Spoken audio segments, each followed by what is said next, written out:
나는 얼마나 세상을 있는 그대로 바라보고 있는가.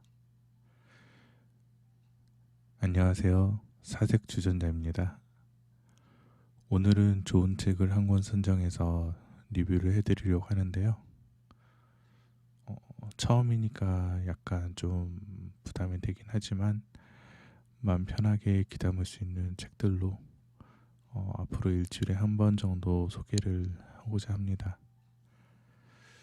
오늘 책 리뷰 전에 함께 사색하고 갖고 가야 할 키워드가 있는데 바로 불안, 결핍, 열등감입니다. 단어들만 봐도 좀 갑갑하죠? 이 치열한 단어들 속에 나 자신을 얼마나 숨기고 그리고 인내하고 살아가고 있을까 사색해보는 시간이 되길 바라며 가끔은 내 속을 환하게 꺼내고 싶은 그런 마음을 담아 함께 들어가 보겠습니다. 인생을 숙제처럼 살지 않기로 했다. 저자 웃다 나이랑 출판사 다산북스. 아픔을 감추는 가면성 우울을 겪고 치유하는 과정을 솔직하게 그린 심리 에세이로 인생을 숙제처럼 살지 않기로 했다의 저자는 책 표지에서 느껴지듯 힘 빼고 유연하게 모든 순간을 파도 타듯 즐기는 심리 수업을 이야기합니다.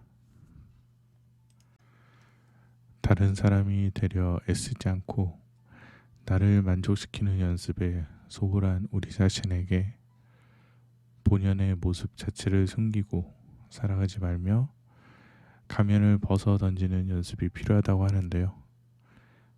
각 챕터마다 우리 눈에 익숙한 문장들로 생동감 있게 묘사된 표현들이 무척 인상적이었습니다.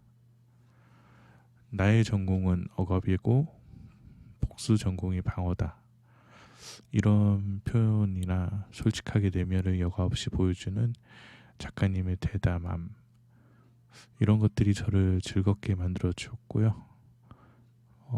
내용들 역시 인용하거나 그러긴 힘들지만 읽어보신다면 소화제를 먹은 것처럼 글을 읽는데 막힘없이 쭉쭉 내려가듯 읽히는 것들이 너무 즐겁습니다. 게다가 나를 돌아볼 수 있는 가면성 우울감 체크리스트라든지 또 우울감을 깨닫고 어떻게 극복했는지 과정이 상세히 담겨 있어서 독자들과 공감대 형성이 잘 이루어진 것 같은데요. 이 책을 통해서 가장 크게 얻은 것은 바로 내면의 성찰이었습니다. 오랜 시간 한 사람의 이름으로 살아왔지만 정작 내가 원하는 것과 내가 싫어하는 것을 가둬둔 게 아니었나 생각합니다. 꼭꼭 숨겨둔 나의 장단점을 발견하고 나를 사랑하게 되는 마음이 생긴다면 이 책은 몇십 아니 몇천 배의 값어치가 되어줄 것이라 생각됩니다. 삶을 살아가며 던져지는 답이 없는 숙제에 대한 난처함. 인생은 학창 시절보다 많은 숙제를 안겨줍니다. 빨리 풀었다 생각하고 돌아서면 다시 틀렸던 문제 또는 새로운 숙제를 돌려받습니다. 그렇게 시간이 지날수록 내 의식의 체면에 걸린 듯 인생을 또다시 숙제처럼 하고 있었습니다. 작가분 역시 유튜버로서 엄마이자 아내이자 딸로서 왕성한 활동으로 열심히 살아오다 외면을 썼던 자신의 내면을 들여다보며 삶에 서툴었던 자신을 마주했다고 내용에 실려 있습니다. 저 역시 이 책을 통해서 저를 마주하는 시간이 낯설었지만 색다른 느낌이 들었고요. 그리고 깨달은 점도 있었습니다. 참 나에게 무심했다. 그리고 저는 인생이 밋밋하고 태생이 쫄보라 저 역시 그날그날 숙제를 해야 잠이 왔는데요. 늘 해야 그리고 늘 할 일이 쫓겼고 일상에 여백이 생기면 불안했습니다. 사회생활은 말할 것도 없죠. 이리 붙었다 저리 붙었다, 양면 테이프도 아니고 검은 곳에 가서 검둥이가 되기로 하고 흰 곳에 가서 흰둥이가 되다 보면 어느새 나란 사람의 정체성은 흰 것도 검은 것도 아닌 회색 인간이 되어 있었습니다.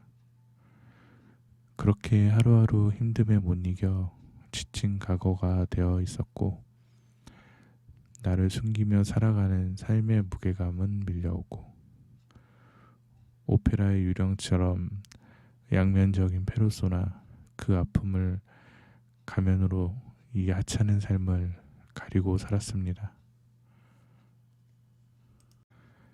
바보처럼 그렇게 상처받고 말 못하고 속은 썩어갔죠.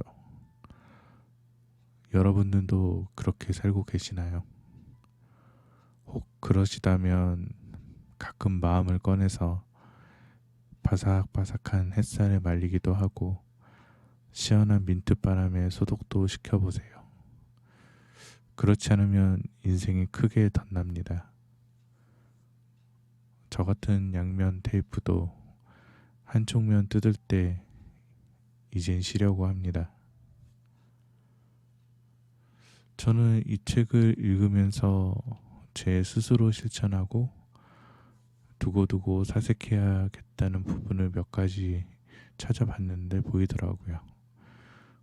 우선 저는 또래에 비해 삶을 살아가는데 필요한 고민을 늦게 했으며 사회도 늦게 출발했던지라 해야만 하는 것들에 파묻히고 있다면 그 해야만 하는 것들이 과연 내 인생에서 어떤 부분이기에 그렇게 힘들게 숙제처럼 해야 했는지 내면을 들여다볼 시간이 없이 그냥 닥치는 대로 숙제를 했습니다. 뒤돌아보니 앞날에 대한 걱정이나 삶의 고민, 미래가 절반이고 생계를 위한 직장 등 밥벌이가 절반이었습니다. 그 사이사이 가족이나 건강 이런 것들도 있지만 전 우선순위가 수동적인 직장 일이나 미래나 성취 뭐 이런 막연함들이었습니다. 아 그래, 고민이 필요하다. 무조건 숙제를 하는 게 아닌 영어 깜질하면 왜 이 깜질을 써야 하는지, 내가 외국 사람과 대화를 하는 건지 영어 점수 때문인지 고민으로 인생의 이유를 찾아야겠다는 생각이 듭니다. 작가님께서도 언급을 해주셨는데 미숙하다, 미숙해서 다행이었다는 것에 저도 동의하게 되었습니다. 아주 두껍고 단단한 껍데기를 조금씩 벗어가는 과정들, 알에서 부화하는 이미지가 연상되었는데요. 예전에 헤르만 헤세의 데미안이 생각나더라고요. 알을 깨고 나오기 위한 그 투쟁과 몸부림. 어찌 보면 우리들의 자아라는 것은 사고나 감정, 의지 등의 여러 작용의 주관자로서 이 작용에 수반되고 또한 이를 통해하는 주체를 표현합니다. 자신 내면의 힘을 제한시키지 말고 가능성을 믿고 스스로 운명을 개척해 나가고자 하는 방법, 이것이 알에서 깨어나서 세상과 연결되고 또 새로운 나로 태어날 수 있음을 보여줍니다. 저 역시 나를 변화시키기 위해서는 미숙에서 성숙으로, 그리고 부화되는 단단한 알껍질에서 깨어나야 함을 알았습니다. 첫 번째가 생각 없이 살았다면 두 번째는 감정을 감추고 나를 방어하며 살았던 것 같습니다. 야누스의 열쇠를 생각해 봅니다. 야누스는 집이나 도시, 출입구 등에 주로 문을 지키는 수호신으로 두 얼굴이 양면인 것이 특징입니다. 저 역시 다양한 양면의 모습을 갖고 살아갑니다. 이 책을 읽으면서 또 다른 나를 소홀히 했다는 생각도 들었죠. 삶이 남의 일처럼 느껴지는 건 가면을 쓰고 살아가는 모두가 공감하는 아픔이 있었던 것입니다. 나의 또 다른 나를 드러내지 않고 감추고 살았다는 생각이 듭니다. 오페라의 유령처럼 천사의 목소리를 타고났지만 사고로 흉측하게 변한 얼굴의 아픔을 가면으로 가리듯 자기 본연 모습 자체를 아예 노출하지 않고 꽁꽁 숨기고 살아가는 사람들이 생각보다 주변에 많습니다. 우리는 우리만의 페르소나가 있습니다. 자신의 이면을 가면을 통해서 새로운 성향이 나오는 것처럼 이 양면적인 페르소나는 불안, 결핍, 열등감 등으로 숨어 있기도 합니다. 이 책을 통해 진정한 나로 살아가기 위해서는 억지로 내 속이 또 다른 나를 누르지 말며 눈치 보지 않고 힘을 빼고 파도를 타듯 즐기다 보면 미처 보지 못한 인생의 행복이 있을 것이며 오늘부터 내 자신에게 솔직해지는 연습, 두려워하지 않고 이 책을 통해 실천해 보려고 합니다. 오늘 밤은 그렇게 평온해질 것입니다.